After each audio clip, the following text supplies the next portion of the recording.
Lessons that I learned would probably be that if you want to accomplish something, you need to stick to it, and you just need to find the motivation and find something that you really can stick to. Because if you're not really motivated about something, like if there's a will, there's a way. If you don't find your will about something, you won't really go about trying to find a way to accomplish that goal.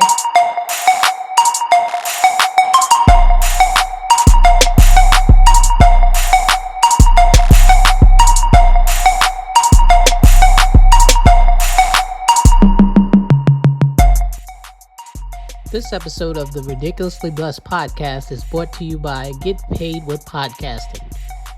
Learn how to use podcasting to increase your leads, become the authority in your industry, and increase your income, even if you have a small audience. Visit www.getpaidwithpodcasting.com. Also brought to you by Frida J Skincare, results-driven skincare. Welcome to the Ridiculously Blessed podcast. I'm your host, Tim Jackson, and today I have with me a 13-year-old who decided to write her own book. Imani is going to tell you a little bit about her project, how she went through the process, and possibly what's next. So joining us now is Imani. Hi, thank you for having me on. How are you today? How are you? I'm doing good. Yeah. Good. So Imani, tell us a little bit first about yourself, and then we'll talk a little bit about your book. Well, right now, during my breaks in school, since the whole COVID thing, I've just been doing different projects and picking up different hobbies. And one of the hobbies I picked up during when COVID first started was writing the book. And it was kind of like a little project just to pass time. And it started from a school essay, but I kind of thought I could take the story further. So then I just started writing more and actually put in work into it. And then soon I released it. So was it a topic that you were like, you know what, I'm passionate about this, I'm creative, so let me just expand it a little further? Or was it just something that you kind of like, all right, I'm working on this, but let's see how far I can go? How did you know, hey, this could be a book? I was writing the essay and it kind of seemed like it was like a shame to cut the story short because I was like, I can expand the story way more. And I kind of wanted to see like how far I can go with the story and like how much I can build up the storyline. Wow. And did the story kind of come to you easily, or it just kind of grew throughout the process? It gradually grew and some parts came to me easily, like I can just keep on writing and keep going. But then sometimes I'd have like a block. But when I'd have those times, I'd kind of skip throughout the story, write a second part, and then go back and fill it in. Right? And what was the reaction once, people started to read the story? Most of them, they were like shocked, like my family and stuff. They're like kind of amazed how I did something so young. And even though like it came to me naturally, they're kind of like proud, especially my parents. They're proud that I accomplished something like that. I'd imagine. All right, now I know that you have the book on Amazon. What was it like when the first sales start rolling in for you? It was kind of entertaining. I don't know if you've ever done like stocks or anything, but seeing like the market go up and down, Mm-hmm. it's kind of like just the joy of seeing that I accomplished something. Yeah. Okay, so right now you're 14 now or still 13? I'm 14 now. 14 now. Okay, how much has your life changed since you released the book? It's changed a lot in ways of I had more understanding of my surroundings, or it just broadened my view, or I found something that I was really passionate in that I can continue and that I want to do even when I get older. And a lot of people, they kind of like open their views on what I see or how I do things. So through the book, it's kind of like they're seeing a different world or a different type of imagination from someone else's view. Now take us through the book a little bit without giving away too much detail, because we definitely want people to go buy it. Kind of give us like the background a little bit of the story. So it's this little girl, and she's a soul at the beginning of the book, and she wanders into a woman's home, and it's kind of like shrouded in mystery, and the woman kind of like helps her on, and she says, I have nothing else to do, so let me just help this little girl out and figure out what's going on. And throughout the story they find like different ways to help her out, and it's kind of like they find out that it's a race against time, which comes in the book, and they meet people along the way. They don't know who they can trust or what's really going on, and they're all kind of questioning each other. And then the story just builds up from that, and see how the little girl's connected to each of their pasts. What inspired you to write this story, other than it being a project? What was kind of like the why factor, the motivation in continuing and going through the story? I kind of just wanted an award for myself, because there's a lot of things that I've tried out and done, but I've never really had any passion or any motivation in any of them. So I thought that writing a story, it just seemed really fun to me. And the beginning of the story, the essay I wrote, it was called Sleep Well, and it kind of seemed entertaining. And I thought I can create it into something that's way bigger than what it was. And where do you see this going? Do you feel like, hey, this is going to be a series? I mean, it could grow into TV or movies. You never know. How far do you see it going? I'm trying to create, this was the first book of the series called A Lost Soul, but the first book is called A Race Against Time. It's going to be a series, and there's going to be a few books. I'm not sure how many books are going to be in the series yet, but hopefully if it becomes anything bigger, such as a movie, I'd be really happy. So listen, one thing I know about writing a book, it's a process, and it takes a lot of discipline. And to be honest with you, me at 13, I wouldn't have had the discipline to stick to it. So kind of talk to me about that. Like, how did you stay disciplined to go through the process and continue to write the story? At the beginning, I think it was, yeah, maybe the middle or end of sixth grade. I started it. And at first, I wanted to keep writing it. Then I set deadlines for each time. And maybe like a week, I'd get a certain amount of pages done or a certain amount of words. I think the word count I had to have by each week was 5,000, well, either to 2,000 or 5,000 each week. I had to have a certain amount done. And when I couldn't get it that week, I'd either double it or try to do more the next week. So I just kept on with the schedule and try to stay consistent with how much work I got done. There you go. That's the key, is staying consistent. Definitely the key. So now that you've gone through the process and the second time through, I guess you know what to look out for.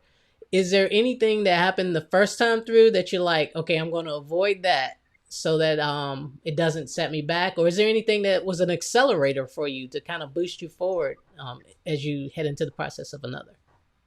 Yeah, most definitely. With the first book, it took me about 2 years to write it, and now I'm going into ninth grade, because I had to do the research on how to publish the book, how to actually write it, and how to make it good.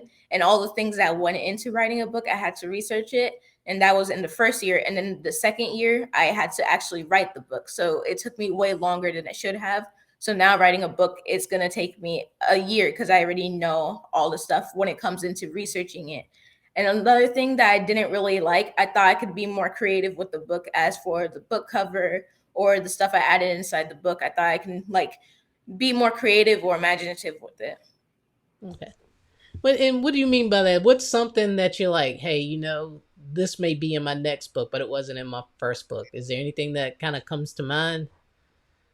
There's like pictures above the heading. I wanted that to be like different, or even me create my own for the next book. I'm creating my own pictures for inside the book. I want to add some more details or more images inside the book, and I want to be more creative with the book cover and add some more stuff on it, because at the bottom of it it's just colors. So I wanted to do more with the book cover so it can more stand out. Okay. Now, what's been the coolest part of this process? The coolest part would probably be writing it itself. I really like that. Either writing it or publishing it and try to get it farther. But writing it is kind of like you're in charge of the whole world. So you get to keep on directing it and keep on like exploring the world that you're trying to create. Here, speaker. What's going on, family? Had to interrupt the episode really quick just to let you know about this free gift that I have for you. All right. If you're a speaker who's out there and you're tired of sliding in DMs, you're tired of sending cold call emails and still not getting a response, but you want to generate revenue, right? You want to explode your leads and you're trying to find a way to build your credibility, well, go to getpaidwithpodcasting.com. I have a free training just for you. Now, back to the episode. Now, I have a daughter. My daughter is 18 and she's planning to go to college for creative writing. So I kind of know a little bit about the process. But what I would ask you is what kind of encouragement would you give another young author who is thinking about writing a book? I'd probably say just make the world your own and put yourself inside the book. See what characters would do from your eyes if you weren't controlling them, but if they were moving themselves. And even if you don't feel like writing, just keep on doing it because it'll end up being a good accomplishment for yourself.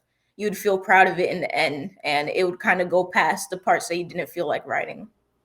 Your parents were very supportive of you. Can you talk a little bit about what it was like to have them with you and watch you go through the process or work together on the process? Because I know your mother is an author as well. So, what was it like having people in your corner that helped you through the process? It was kind of nice because some people they don't really get that, but it's like having the support that's there. And they also funded a lot of things because I'm young. I can't really make any money right now before that. So I needed someone to fund, and it's kind of like nurturing my project. So it was really nice.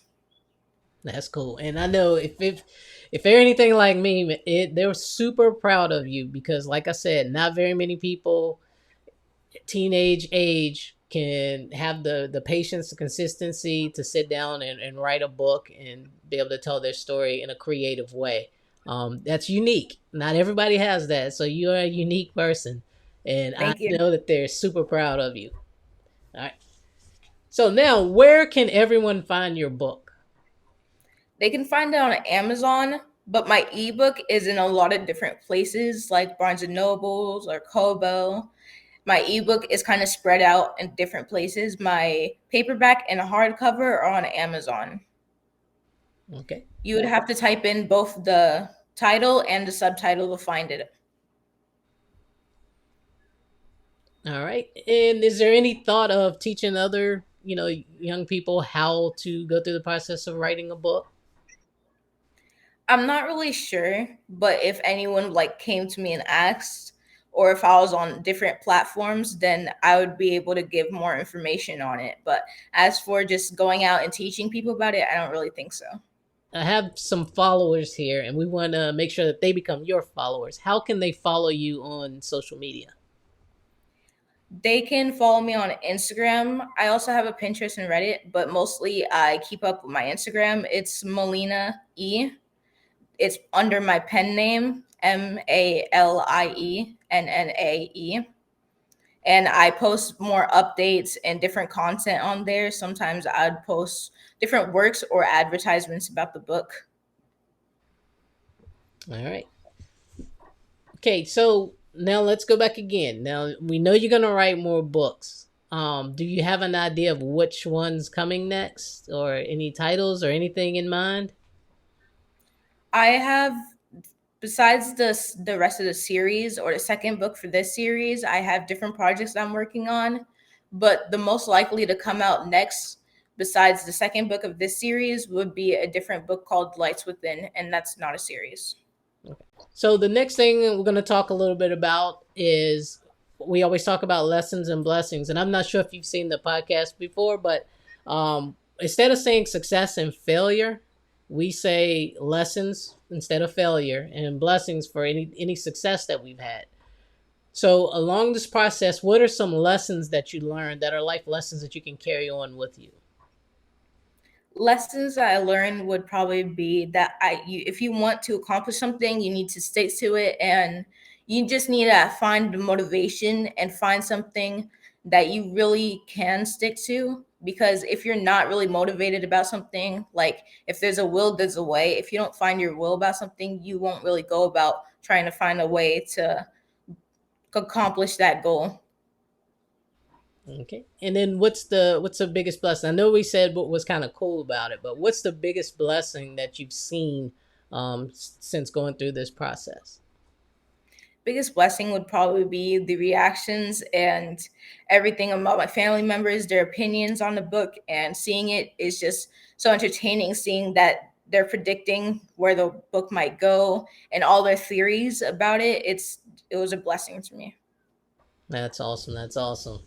All right, Imani, I have no further questions. I'm going to encourage everybody, go out, get the book. It's Amazon, and she's giving you different ways to get it, okay? Get the book, make sure you read it, and then reach out, review her, or make sure you let her know how great she's doing, and keep encouraging her because this is awesome. Not everybody can just sit down and write a book. This is a true accomplishment, so we need to recognize it as so. So stay empowered. Keep writing, keep being creative, and keep being you. And we look forward to seeing what your next project will bring. Thank you. This is just a proof copy, but I have it right here. All And then right. this is the back of it. There you go, guys. I can't believe I'm telling you this at 13, there's no way I could have wrote a book. I could color in a book, but I couldn't write a book. So again, this is truly amazing. I see the blessing in your life and the blessing that you are to your family. So continue to shine, okay? Thank you. All right. Now, before we go, I do want you to do this. I want you to give us some last words of encouragement, okay? To get us through this day and let us know that we too can look at life through your lens. So I'm going to flip the camera over to you. And if you could give us some final thoughts. I'd probably say to just keep on doing what you love. And if there's any way to find a passion and any way to do something that you like, then you should just go on and do it because that's probably the best way to find your motivation in doing something that you yourself love. All right. I couldn't have said it better myself. So, Imani, again, thank you. I want you to let your parents know, thank them for allowing you to spend this time with us. And we get to share into your story. So, in the future, when the next book comes out, I'm going to reach back out to you and I want to sit down again so you can talk about your next project. And we will continue to follow you and we will continue to try to support you as much as we can. Okay? Thank you. All right. Thanks, Imani.